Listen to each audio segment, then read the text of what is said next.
오늘 말씀의 제목은 죄사함을 받는 자의 참된 복이라는 제목으로 말씀을 나누겠습니다. 바울은 앞서서 유대인들이 자랑하는 율법이나 할례가 결코 하나님 앞에서 의로움의 근거가 될 수 없음을 밝혔습니다. 이어서 바울은 그 의로움의 근거는 하나님께서 주시는 의다라는 것을 밝혀줬어요. 하나님께만 속했던 의가 우리에게 적용되게 하시기 위해서 하나님은 아드님을 내어주시고 그 일로 인하여서 예수 그리스도 안에서 우리는 하나님의 의를 보게 된 거예요. 그런데 그 하나님의 의는 어떻습니까? 하나님의 공의와 사랑이 함께 동반된 의라고 분명히 지난주에 말씀을 드렸어요. 그래서 우리 안에 그 하나님의 의, 공의와 사랑이 동반된 하나님의 의가 있게 된다는 것이죠. 그런데 우리는 어떻습니까? 이 하나님의 의를 따르지 않고 우리가 보기에 어떠한 의를 따를 때가 많습니다. 그래서 우리끼리 합의된 의를 말할 때가 있어요. 그냥 우리의 보기에 그럴싸하면 그런 것이죠. 이렇게 행하는 경우가 많아요.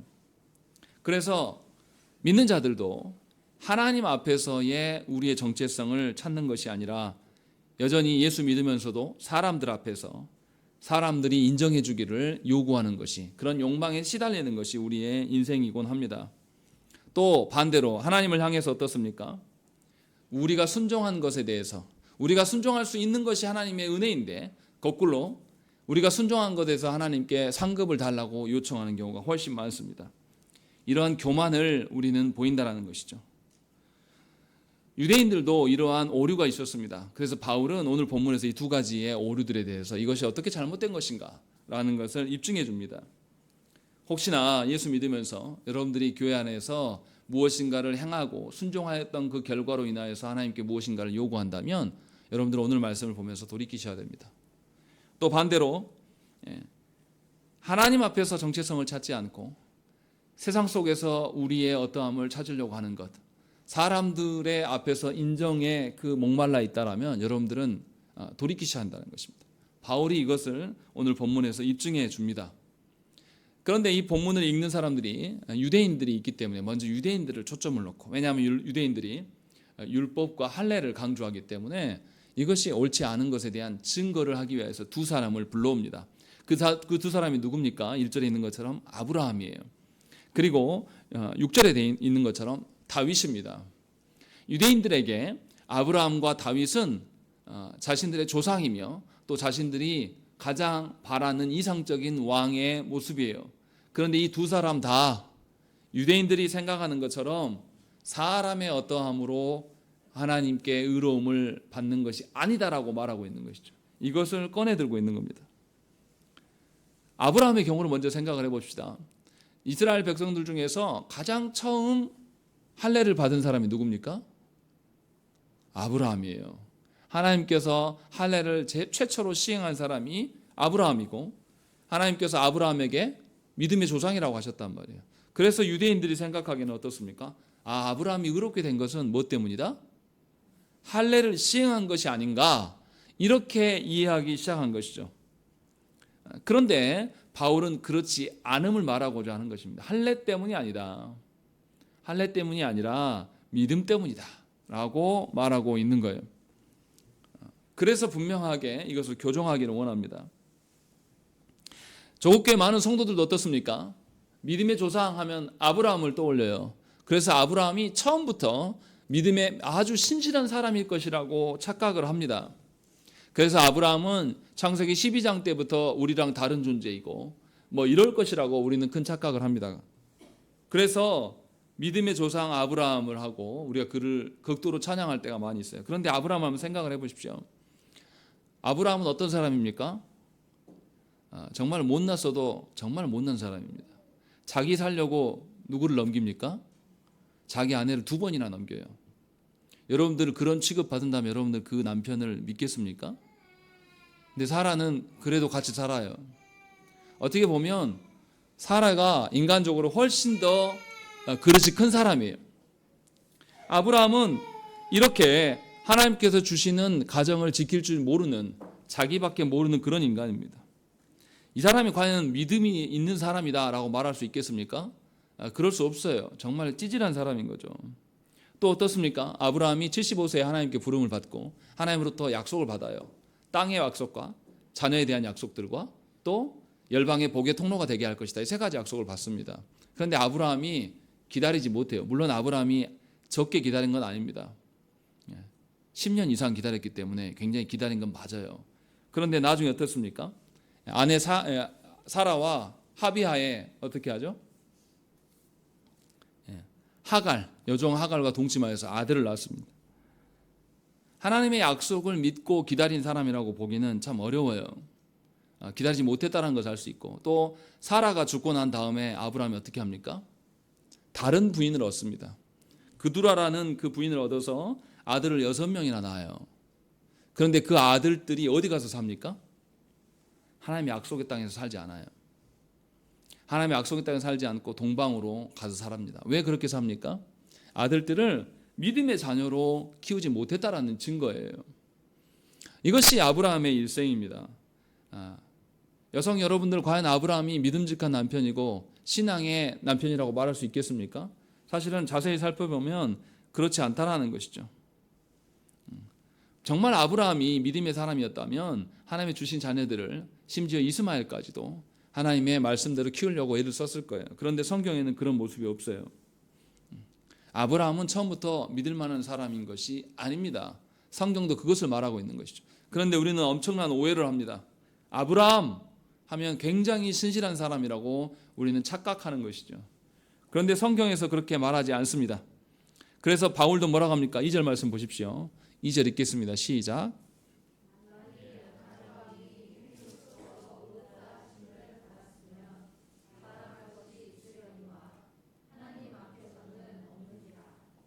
예, 아브라함이 하나님 앞에 자랑할 것이 하나도 없다라고 말하고 있는 거예요.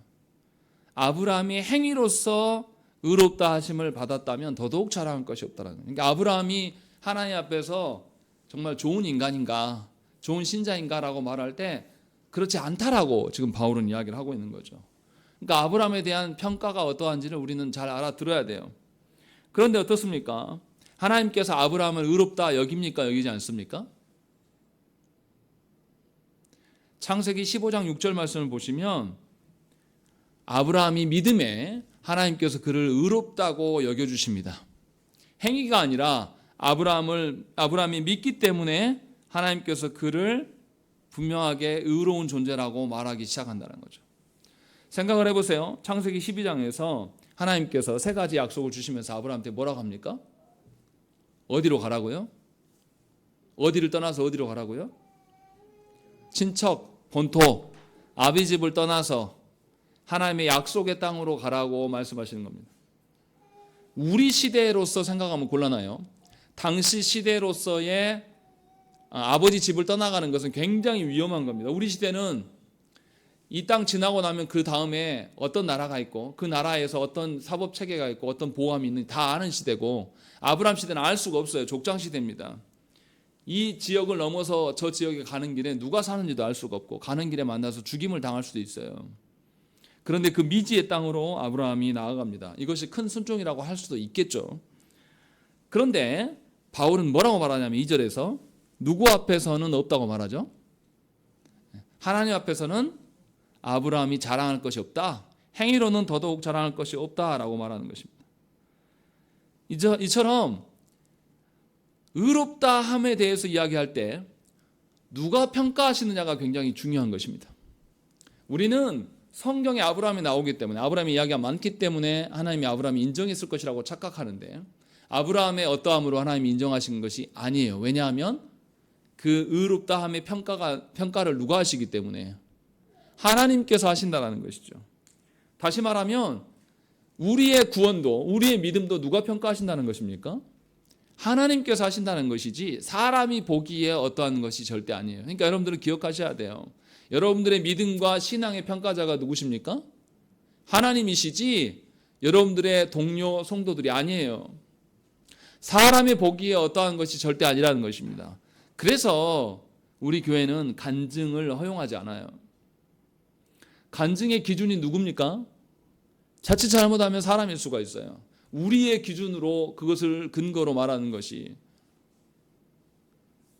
너무나 안타까운 것은 뭐냐면 이 사람의 기준들을 저국교 안에서 너무나 흔하게 통용하고 있는 겁니다.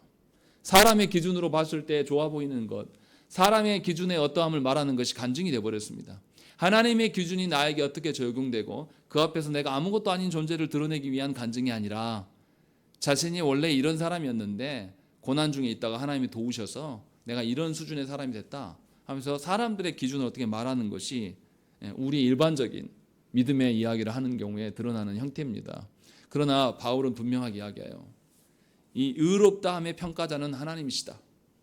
하나님 앞에서 누가 의롭다고 말할 수 있겠는가? 라는 것을 아브라함을 빗대서 이야기를 하는 거예요. 아브라함조차도 그의 행함으로 하나님 앞에서는 의로운 존재가 아니다 라는 것을 이야기하고 있어요. 또 우리가 하나 더 생각을 해야 돼요. 행함에 있어서 평가자가 누구냐는 것도 굉장히 중요합니다. 또 하나는 누구냐면 그 행함의 실행자가 누구냐에 따라서 달라져요. 예수님은 가난한 과부의 두 렙돈에 대해서 뭐라고 합니까? 이 여인이 헌금한 것이 다른 어떤 누구의 헌금보다 가장 큰 것이라고 주님이 말씀하세요. 왜 이렇게 말씀하십니까? 여인은 자신의 가진 모든 것을 하나님께 드렸어요. 일반적인 사람의 기준으로 봤을 때 두 렙돈은 아주 푼돈이에요. 동전이에요, 동전. 가치 없는 돈이란 말이에요. 그런데 여인은 가진 모든 것을 하나님께 올려드렸습니다. 그러니까 행함을 누가 실행하는가에 따라서 평가가 달라질 수 있다는 것입니다. 힘이 있고 권세 있는 자가 행하는 것과 그럴 수 없는 사람이 행하는 것은 의미가 전혀 달라진다는 것이죠. 하나님께서 우리를 부르실 때에 우리가 행할 수 있도록 하나님께서 능력을 주십니까? 주시지 않습니까? 하나님 우리에게 능력을 주시는 분이에요. 그러니 하나님 앞에서 행함에 대한 평가를 할 때는 하나님의 능력에 힘입어서 행하는 것이에요. 하나님의 능력을 힘입어서 행하는 것인가? 아니면 사람의 어떠함으로 행하는 것이냐에 따라서 의미가 달라질 수 있다는 것입니다. 우리는 이런 행함에 대한 생각을 해봐야 돼요. 그래서 행함에 대한 평가가 하나님이시고 또 행할 때 무엇을 의존하고 하는 것인가라는 것에 대해서 의미가 또 달라진다는 것입니다. 그래서 우리는 생각을 해야 되는 것입니다. 하나님과 우리의 간극이 무한하다라는 거예요. 하나님의 기준이 하나님의 수준이 우리의 수준만큼 엇비슷한 그런 게 아니란 말이에요. 그런데 많은 사람들이 그렇게 생각을 해요. 하나님과 우리의 간극이 무한한 간극인데도 불구하고 우리가 보기에 좋은 것 이거 하나님께서 좋아하실 거야 라고 우리는 이렇게 생각합니다. 우리가 보기에 좋은 가정이면 우리가 보기에 명문 가정이면 하나님도 좋아할걸? 이렇게 생각하면서 그것을 추구하고 지향하는 인간들이 교회 안에 참으로 많습니다. 그래서 세상적인 기준으로 주 앞에 서는 경우가 많아요. 안 믿는 사람들까지도 무슨 이야기를 합니까? 예수 믿으려면 돈 좀 있어야지. 예수 믿으려면 세상에서 좀 잘 돼야지 믿지. 내가 아무것도 아닌데 어떻게 믿어 창피하게. 예수 믿으려면 헌금할 돈이라도 있어야 되지 않겠소? 왜 이런 이야기를 합니까? 먼저 믿은 우리가 하나님 앞에서의 의로움을 논하지 않았다라는 것이죠. 교회가 사람 앞에서의 존경과 칭찬을 근거로 살아왔다는 거예요. 이것은 하나님 앞에 아무런 의미가 없다라고 지금 바울은 이야기를 하고 있는 겁니다. 유대인들이 그렇게 우리의 믿음의 조상인 아브라함을 말했어도 정작 그들은 아브라함이 믿음으로 하나님 앞에 의롭다 여겨짐을 받은 것을 몰랐다라는 거예요. 그래서 할례에 집착하는 것입니다. 그래서 사람의 어떠함을 이야기하는 것이죠. 그래서 3절에 뭐라고 합니까? 성경이 무엇을 말하느냐? 아브라함이 도대체 어떻게 의롭다함을 받았냐라는 것을 아브라함이 하나님을 믿음에 그것이 그에게 의로 여겨진 바 되었다라는 것입니다. 이것이 창세기 15장 6절의 말씀, 제가 아까 인용했던 그 말씀 그대로예요. 아브라함에게 하나님께서 세 가지 약속을 하셨어요. 자녀와 땅과 열방의 복의 통로가 될 것이라고 약속을 해주셨어요. 그리고 가나안 땅으로 가라고 명하셨습니다. 그런데 아브라함은 자신의 입장에서 하나님의 약속을 곡해해서 알아들었습니다. 그래서 15장 6절 앞에 뭐가 나오냐면 아브라함이 하나님께서 아브라함에게 사라를 통하여서 너에게 후사를 줄 것이다 라고 말씀하실 때 아브라함이 어떻게 생각합니까? 그걸 믿습니까? 믿지 않습니까? 안 믿어요. 왜요? 사라가 늙고 나이가 많아요. 아브라함하고 10살 차이 나는데 이미 그때 60이 훌쩍 넘었단 말이에요. 사라가. 그래서 사라는 무슨 사라야, 못 날 거야. 그래서 자기의 그 종 다메섹 사람 엘리에셀을 자기의 후사로 생각한다고 하나님께 말합니다. 그때 하나님께서 어떻게 하냐면 아브라함을 밖으로 데리고 나가세요. 그리고 하늘의 별을 보여줍니다. 저 하늘의 별이 수없이 많지 않냐? 네 자손이 이렇게 될 것이다. 사라의 몸에서 태어날 네 자녀들이 이렇게 많아질 것이다 라고 하나님 말씀하실 때에 아브라함이 그 사실을 믿습니다. 그래서 하나님께서 아브라함에게 그 믿음을 근거로 인해서 그를 의롭다 여겨주셨다라고 성경은 분명하게 밝히고 있는 겁니다. 아브라함은 도무지 믿을 수 없는 상황 속에서 하나님의 약속을 받았어요. 이미 자신도 늙어버렸고 자신도 생물학적으로는 남자 구실을 못하는 상황에 이르렀고 또 자기 아내도 생리가 끊어진 지가 오래됐어요. 그런 상황에서 하나님께서 후사를 약속했을 때 아브라함은 처음에 스스로 내 씨가 아니라 내 종들 중에 하나가 내 후사가 될 거다라고 생각했단 말이에요. 그때 하나님께서 교정해 주셨어요. 저 수많은 별들처럼 네 후손이 있을 것이다. 사라를 통하여서. 그때 아브라함이 그 사실을 믿었다라는 거죠. 그것을 근거로 하나님이 의로 여기셨다는 것입니다. 무슨 말입니까? 아브라함이 믿을만 해서 믿은 것이 아니라 하나님이 그러하시기 때문에 믿은 거예요. 이것을 히브리서 기자는 뭐라고 말하냐면 히브리서 11장 8절 말씀이에요. 믿음으로 아브라함은 부르심을 받았을 때에 순종하여 장래 유업으로 받을 땅에 나아갈새 갈 바를 알지 못하고 나아갔으며 라고 이렇게 기록하고 있습니다. 아브라함에게 하나님께서 세 가지 약속을 주시면서 네 친척 본토 아베 집을 떠나라 라고 했을 때 아브라함이 계산을 탁탁 계산기를 두드리면서 우리 친척 아버지의 집을 떠나려면 나에게 어떤 만큼의 군사가 필요하고 어떤 만큼의 재정이 있어야 되고 또 가나안 땅을 가보니 그 가나안 땅에는 어느 정도의 땅이며 이런 것을 계산하면서 나아간 게 아니라는 거예요. 하나님이 약속하신 그 가나안 땅과 자신의 친척 아버지는 몇천 킬로가 떨어진 아주 먼 땅입니다. 몰라요. 그 땅이 어떤 땅인지를. 그런데 아브라함은 아무것도 모르는 상태에서 하나님을 믿음으로 나아갔다라고 히브리서 기자는 이야기를 하고 있는 거예요. 계산되어지고 타진되어져서 나가는 것이 아니라 그냥 하나님이 부르셨기에 하나님을 신뢰하는 마음으로 그가 그 땅에 나아간 것이 하나님께 믿음이 되었다라고 지금 말씀하고 있는 것이죠. 사람의 계산과 사람의 짐작대로라면 기대할 수 없는 상황이에요. 굉장히 위험한 상황입니다. 우리 윗세대들은 어떻습니까? 해외여행 나가는 것을 굉장히 두려워해요. 왜냐하면 정보가 없기 때문에. 그 나라가 어떻게 가는 것이고 그 나라 사람들이 무슨 생각하고. 근데 요즘 젊은이들 어떻습니까? 정보가 다 있어요. 인터넷 세상이 돼서 심지어 번역기까지 돌아갑니다. 웬만한 나라가 다 핸드폰으로 통용이 돼요. 정보가 있기 때문에 두렵지 않은 것뿐이에요. 하나님께서 보이지 않는 하나님께서 나를 지켜주시기 때문에 여러분들이 담대히 살아가는 것이 아니라 우리는 우리가 아는 것을 근거로 인하여서 살아가려고 하는 그런 태도가 있어요. 그래서 우리가 아는 길만 가기를 원하고 우리가 아는 어떤 영역 안에서 살아가면서 그 바운더리 있으면서 우리는 안정을 취합니다. 그런데 성경은 달리 말하고 있는 겁니다. 네가 알든 모르든 하나님이 주권자시고 창조주시고 그래서 하나님께서 너를 이끄시니 너는 하나님이 인도하신 대로 갈 수 있다. 이 말을 성경은 하고 있는 것입니다. 그래서 아브라함은 하나님께서 약속하신 바를 믿었다라는 거예요. 자기 몸과 아내 사라의 모습을 보면 도무지 하나님의 후사, 자손에 대한 약속을 믿을 수가 없어요. 또 하나님의 땅에 대한 약속을 주셨다는데 땅도 그 땅이 어떤 땅인지 알 수가 없어요. 기름진 땅인지 아니면 그 땅에 어떤 사람들이 살고 있는 것인지 또 그 땅에서 내가 무엇을 이룰 수 있는 것인지 짐작하며 나아가는 것이 아니에요. 더더구나 가장 큰 것, 아브라함을 통하여서 모든 나라의 복의 통로가 되시겠다. 이것을 다 이해하고 믿었겠습니까? 이해할 수가 없어요. 이게 무슨 뜻인지를. 아브라함이 살아가면서 하나님께서 이 약속에 대해서 아브라함의 그릇된 생각들을 하나하나 고치십니다. 자손에 대한 그 약속 하나만도 몇 번이나 고치십니까? 하나님께서 아브라함에게 사라를 통하여서 낳게 될 것이다 라고 말씀하셔요. 구체적으로. 그리고 그들이 사라를 통하여서 낳을 것에 대한 기다리지 못해서 이스마엘을 낳습니다. 그때 하나님께서 또 천사를 보내주셔요. 천사가 내년 이맘때 왔을 때 사라에게 아들이 있을 것이다 라고 했을 때 사라가 어땠습니까? 웃어요. 믿어서 웃는 것이 아니라 말도 않는 소리 하고 계시네 하면서 웃고 있는 겁니다. 그렇게 안 믿는 사람들이에요. 그런데 하나님께서 계속 관여하시면서 하나님의 어떠함으로 되어지는 것을 계속 보여주십니다. 그래서 그들이 하나씩 믿음을 갖게 된 거예요. 다시 말하면 아브라함은 자신의 사람의 어떠함으로 하나님을 믿은 것이 아니라 하나님이시기 때문에 하나님의 그 어떠하심으로 자기의 믿음의 근원을 둔 것이에요.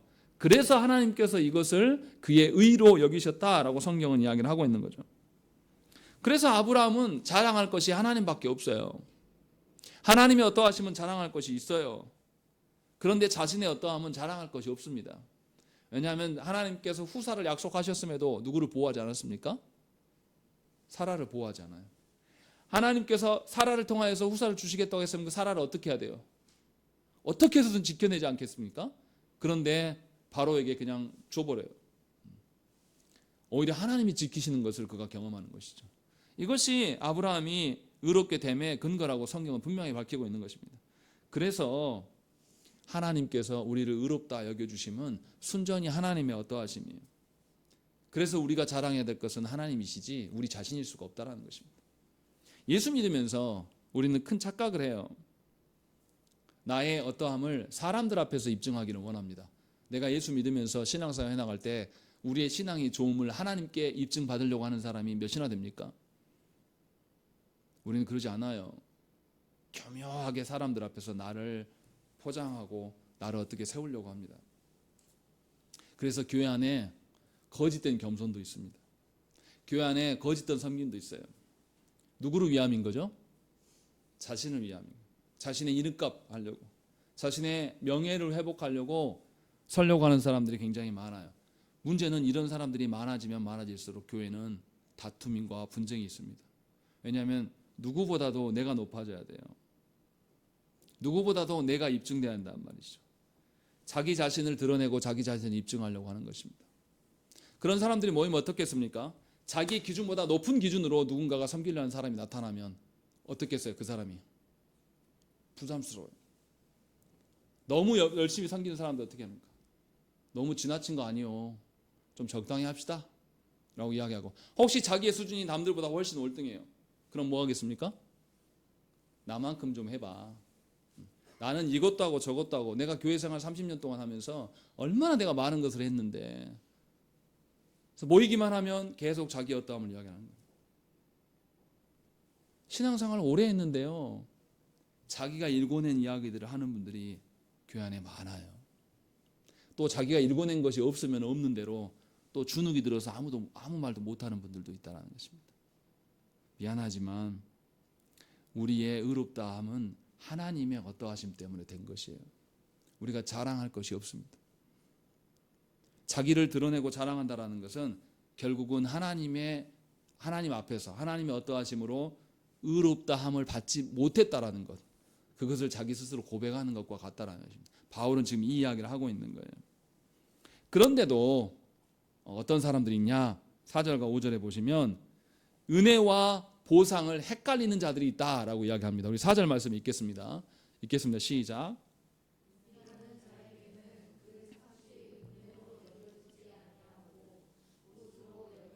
5절도 읽겠습니다.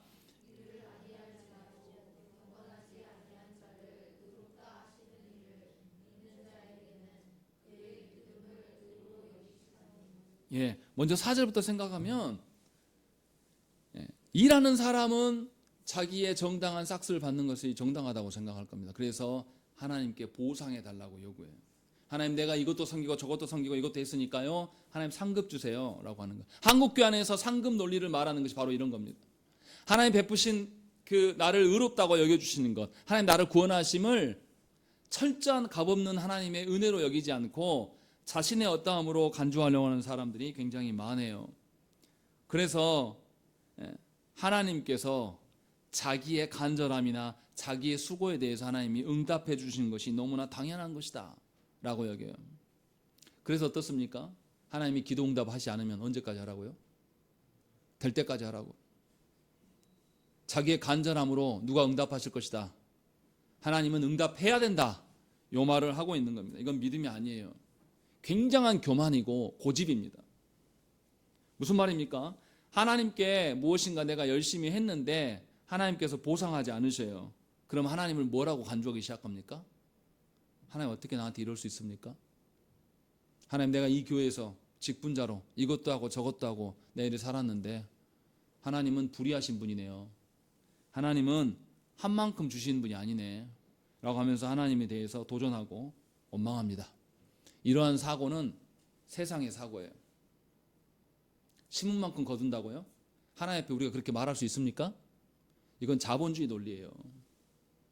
제가 참으로 아파하는 것 중에 하나가 조국교회 안에서 심는 대로 거둔단 말을 하는 겁니다. 우리가 하나님께 심은 것이 하나님께 같이 있을 수 없어요. 우리가 하나님께 무엇인가를 헌신했다고 해서 그 헌신이 하나님께 가치가 있고 의미 있는 것일 수가 없다라는 거예요. 우리는 그런 생각을 하지 않습니다. 철저하게 자본주의고 세상적인 논리로 인하여서 내가 이만큼 심었으면 하나님 이만큼 주시겠지, 이런 논리로 살아가는 겁니다. 이것은 신앙이 아닙니다. 얼마나 순종하느냐에 따라서 하나님께서 주시는 그 상급이 다르다라고 하는 것, 이렇게 생각하는 것은 절대로 하나님의 방식이 아니에요. 우리는 하나님께 순종할 수 있는 기회 얻은 것 자체가 복이에요.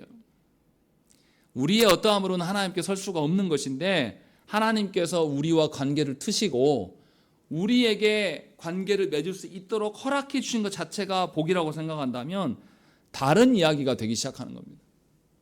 내가 기도할 수 있고 내가 하나님 앞에서 주의 교회를 위하여서 헌신할 수 있는 것 자체가 하나님이 나를 의롭다고 여겨줬기 때문에 가능한 것이다 라는 것이 우리 안에 전제가 돼야 된다는 것입니다.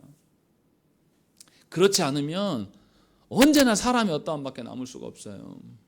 왜 교회가 전심으로 모두가 하나님을 향해서 소망하지 않습니까? 그 중에 누군가는 하나님의 기준이 아니라 사람의 기준으로 서 있기 때문에 그래요. 세상과 자본주의 논리로. 아까도 말씀드렸던 것이 내가 이 공동체에서 월등하면 교만해지고 내가 이 공동체에서 수준이 떨어지면 나보다 월등한 사람을 끌어내리는 일에 그렇게 설 수밖에 없는, 그건 신자가 아닙니다. 그러한 신자를 교회 안에서 용인해 줄 수가 없는 것입니다. 목양으로 그를 내려놓게 만들어야 돼요. 자숙할 수 있도록 권면해야 됩니다. 그런데 우리 시대의 성도들이 이것을 인정합니까? 저도 목사지만 목양하기가 참으로 어려운 시대가 됐어요. 권면해도 듣지 않습니다. 자기의 뜻을 꺾었다고 해서 교회를 떠나버려요. 이것은 하나님으로 인하여서 의롭다함을 여김받은 자가 아니에요. 하나님께서 선언해 주신 것으로 인해서 기뻐하지 않는다는 것입니다. 이러한 사람들이 갈수록 교회 안에 많아지고 있다는 것이 참으로 심각한 일이에요. 수고의 대가이기 때문에 모든 것을 하나님 앞에서 은혜로 여기지 않습니다. 자신의 어떠함으로 여기는 것이죠. 그러나 바울은 5절에서 다른 이야기를 합니다. 뭐라고 합니까? 일을 아니할지라도 경건하지 아니한 자를 의롭다 하시는 주님이시다 이야기를 하고 있는 거예요. 일 안 해도 또 경건하지 않은데도 하나님께서 의롭다고 이야기를 하신다라고 하는 것이죠. 이 말이 무슨 말입니까? 하나님께서 우리를 의롭다고 여기신 것은 우리의 어떠함을 보시는 것이 아니라 하나님이 긍휼이 많으시기 때문에 그렇게 하신 것이다 라고 말씀하는 거예요. 그래서 바울은 하나님께서 우리에게 죄 용서하시고 구원하심을 값없이 주시는 선물이라고 말하는 거예요. 우리가 그럴만 해서 주신 것이 아니라 하나님이 긍휼이 많으시기 때문에 아무 대가 없이 값없이 우리에게 주신 거예요. 이렇게 받은 사람은 자기가 스스로 내가 하나님께 받을 자격이 있네 이렇게 말하겠습니까? 아니에요. 받았음에도 불구하고 자기는 자격이 없어요. 왜요? 하나님께서 나에게 이 하나님의 의의를 주시기 위해서 누구를 희생시키셨습니까? 예수 그리스도를 내어주셨어요. 그래서 우리는 구원을 받았음에도 불구하고 하나님 앞에 자랑할 것이 없습니다. 내놓을 것이 없어요. 우리가 자랑할 것은 오로지 아드님이신 예수 그리스도를 말할 수밖에 없는 것입니다. 분명하게 하나님은 우리를 위하여서 모든 진노를 아드님에게 다 쏟으셨어요. 죄인인 우리 입장에서는 하나님께서 아드님을 내어주시는 것이 한없는 측량할 수 없는 은혜이고 기쁨이지만 그 진노를 받으신 예수 그리스도 입장에서는 엄청난 저주입니다.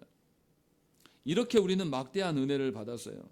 우리가 측량할 수 없는 그 은혜를 누려서 예수를 믿게 된 것이죠. 그러니까 예수를 믿게 된 것 자체가 뭐냐면 하나님의 어떠하심이 우리에게 적용되었다는 것입니다. 나를 보면 내 생각과 내 두뇌와 내 이성과 내 정서로 보면 도무지 하나님을 믿을 수 없는 자인데 이 시간에 이곳에 나와서 말씀을 듣고 있고 그 말씀에 경청하고 있는 것은 이미 여러분에게 하나님의 놀라운 능력, 측량할 수 없는 그 은혜가 임하고 있다는 증거라는 것입니다. 그러니 다른 기적을 찾을 리가 없어요. 내가 하나님의 말씀을 믿고 그 말씀대로 살고자 하는 것, 그러나 내가 살고자 한다고 해서 내가 능력이 있어서 지킨다는 뜻이 아니에요. 나는 그럴 수 없는데 내가 하나님의 말씀을 듣고 있고 그렇게 살기를 원하는 것 자체가 기적이라니까요. 그것보다 더 큰 기적이 없어요.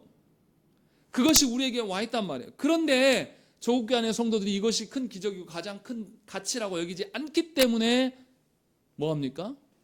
또 다른 기적을 찾는 거예요.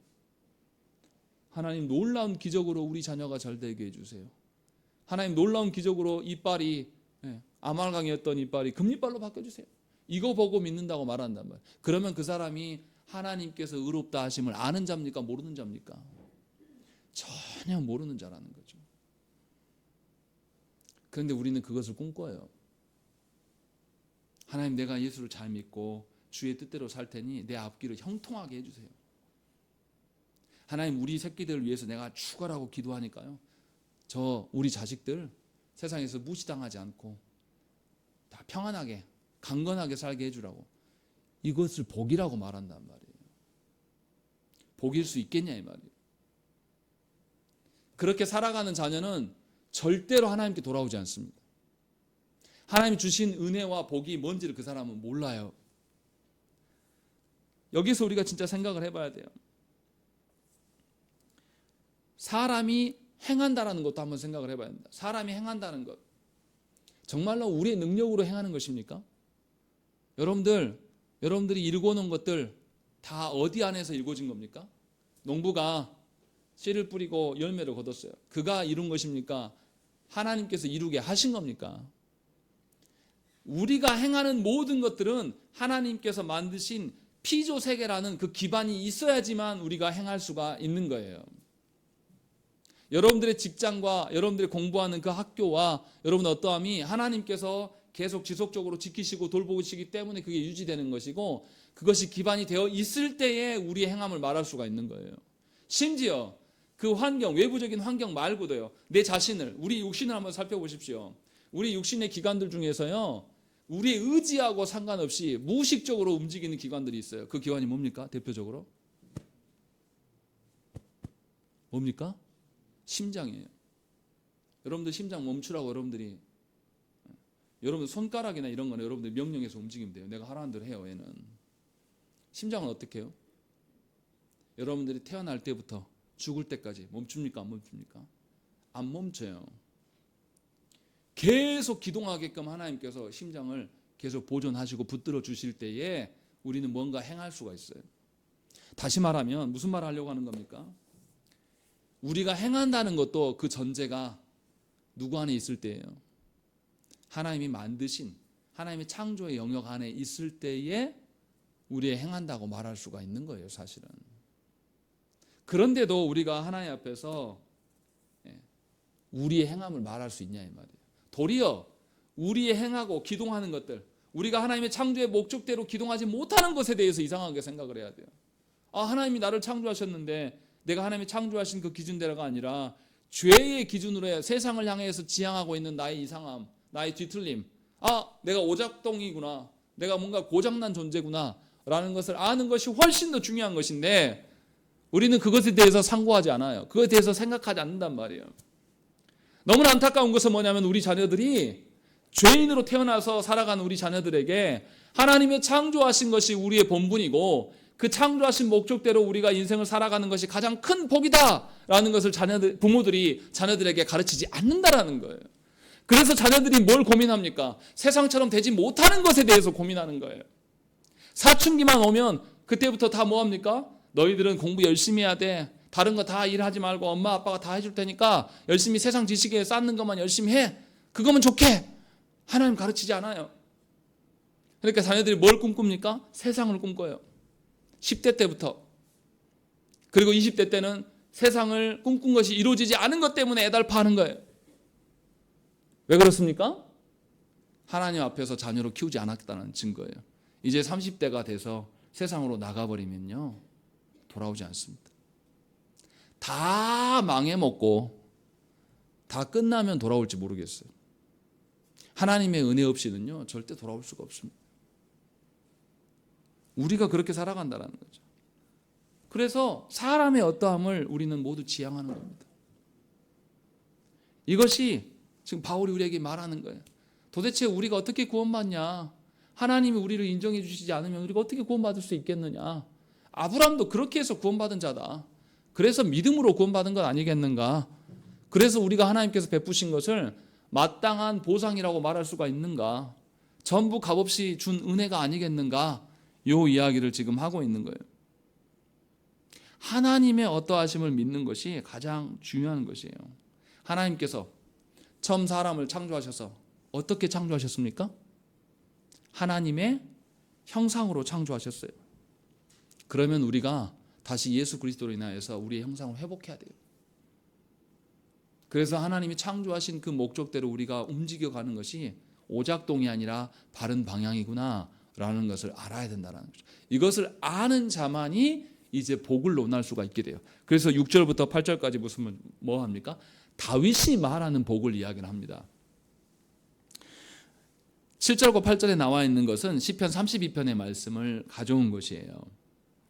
다윗이 참된 복이 무엇인가라는 것을 32편에서 우리에게 말해요. 사람은 타락함으로 인하여서 하나님께서 원래 창조해 두셨던 그 자리에서 벗어났습니다. 그래서 사람은 어떻습니까? 이제 스스로 자기 인생의 목적을, 방향을 자기가 정해요. 그리고 그 일에 대해서 열심히 나아갑니다. 그런데 자기가 정한 것, 자기가 목적한 바를 정해서 열심히 나아가면 나아갈수록 누구와 멀어집니까? 하나님이 원래 두셨던 창조의 자리에서 점점 벗어나는 거예요. 그러니까 하나님을 알지 못한 채로 여러분들이 자녀들이 세상의 일에, 세상의 공부에 열심을 두면 하나님과 상관없는 자가 됩니다. 그런데 우리는 그렇게 하잖아요. 여러분 자녀들이 하나님을 알아보지 못하고 하나님 원래 두신 그 자리를 알지 못하고 있는데도 우리는 뭐합니까? 공부해라, 열심히 살아라 하면서 그것을 계속 종용해요. 부모가 뭐 하는 거죠? 너 하나님의 사람 되면 안 돼. 하나님과 멀어져. 세상 일을 어떻게 안 할 수가 있냐? 세상을 향해 더 달려가. 누가 말해요? 바로 우리, 부모된 우리가 그렇게 가르치는 겁니다. 영영 돌아올 수 없는 길로 계속 내모는 거예요. 왜요? 하나님께서 베푸신 구원의 참된 의미를 모르기 때문에. 그러함에도 하나님 어떻습니까? 우리가 그렇게 달려가고 있는 그 죄된 본성을 갖고 있기 때문에 하나님께서는 그러함에도 불구하고 하나님께 돌아오시게 하도록 하나님께서 힘쓰신다는 것이죠. 그래서 사람들의 합의된 가치가 아니라 하나님의 율법의 말씀을 우리에게 주시는 거예요. 다시금 세상 속에 없는 질서를 우리에게 말씀을 통하여서 부여하신다는 것입니다. 그래서 우리로 하여금 원래 창조 때부터 인류에게 주시고 하셨던 하나님의 나라, 하나님의 그 본향, 그 땅을 향해서, 그 나라를 향하여서 살아갈 수 있도록 우리를 이끄시는 거예요. 그것을 이끌려 가려면 뭘 해야 됩니까? 하나님 앞으로 우리의 죄를 보게 하셔야 된다. 그래서 다윗이 뭐라고 합니까? 7절 8절 읽겠습니다. 시작.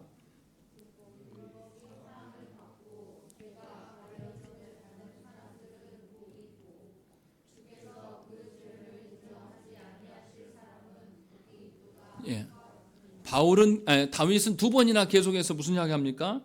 하나님께 죄가 가리워지는 것, 하나님께서 죄를 인정해 주시지 않는 것, 이것이 참된 복이다라고 말하는 것. 이것은 세상의 복과 완전 다른 이야기입니다. 세상은 이 땅에서 아무런 문제 없이 오랫동안 건강하게 살고 사람들로부터 인정받고 모든 땅의 풍요를 누리는 것이 복이라고 말해요. 심지어 예수 믿는 사람도 그렇게 말하는 자들이 있습니다. 그런데 다윗은 그것을 복이라고 말하지 않습니다. 두 번이나 강조해서 죄가 가리워지고 하나님께서 네 죄를 인정하지 않으실 때에 용서해 주실 때가 참으로 복이다 라고 말하는 거예요.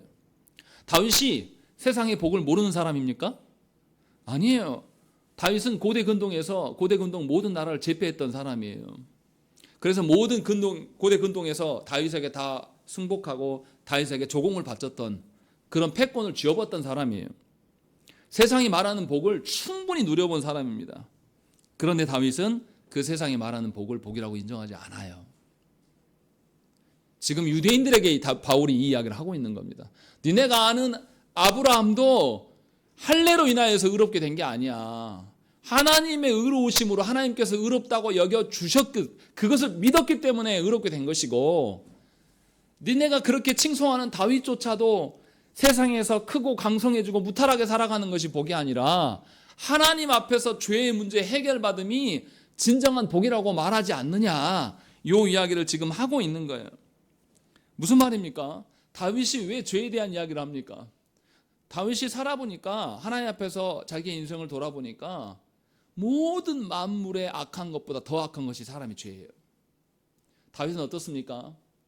자신의 장인에게 공격을 받아서 도망 다녔어요. 또 이스라엘 백성들이 그렇게 골리앗을 물리칠 때는 다윗에게 막 칭송했지만 정작 다윗이 위기에 빠져도 다윗의 편이 들어준 사람이 있습니까? 없어요. 그리고 다윗이 또 도망 다니다가 불황자들과 함께 자기의 공동체를 만들잖아요. 그런데 그 공동체에 함께 있었던 사람들이 아말렉의 습격으로 인하여서 자기 처자식을 빼앗겼을 때 다윗을 어떻게 합니까? 다윗을 쳐서 죽이려고 합니다. 그걸 다 경험해요, 다윗은. 또 어때요? 자기가 왕권을 가졌어도 누구도 자신을 배반합니까? 두 아들도 자신을 배반해서 자신을 모욕 주는 거예요. 평생의 인생이 뭐냐면 배반과 배신의 연속을 살았던 사람이에요. 어느 누구도 사람의 어떠함으로는 신뢰할 수 없음을 다윗이 너무나 잘 아는 사람이에요. 그래서 다윗이 뭡니까? 사람은 내 아들이라 할지라도, 나의 그렇게 충성스럽던 나의 신하 요압이라고 할지라도 전부 죄인이더라. 하나님 앞에서 죄를 발견하지 않으면 자신의 자리에 설 수가 없음을 다윗은 평생에 본 것입니다. 그래서 하나님께서 우리의 죄를 걷어내시고 우리가 하나님을 보게 되는 것, 하나님께서 우리를 용납해 주신 것, 이것이 가장 큰 복이다 라고 다윗은 지금 말하고 있는 겁니다. 하나님을 알아보지 못하는 사람들은 어떻습니까? 여전히 자신의 어떠함으로 살아가고 자신을 알아줘야 돼요.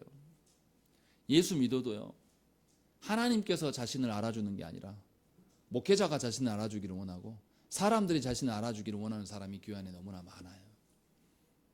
그런데 기억하셔야 됩니다. 참된 복은 하나님께서 여러분들을 인정하시는 거예요. 그래서 진정으로 어떤 영혼을 위한다라면 이 영혼이 누구에게 가야 됩니까? 내가 아니라 누구에게? 하나님께 가도록 밀어낼 수 있어야 돼요. 다윗은 지금 이 이야기를 하고 있는 겁니다. 하나님께서는 하나님을 알아보지도 못하고 하나님을 필요로 하지도 않는 우리들을 죄 없는 것처럼 여겨주시고 죄를 모두 그리스도에게 전가시키셨어요. 그래서 우리를 받아주셨습니다. 하나님 그렇게 전적으로 하나님의 어떠하심으로 우리를 받아주신 거예요. 그렇기 때문에 예수 그리스도의 속죄의 가치를 아는 사람은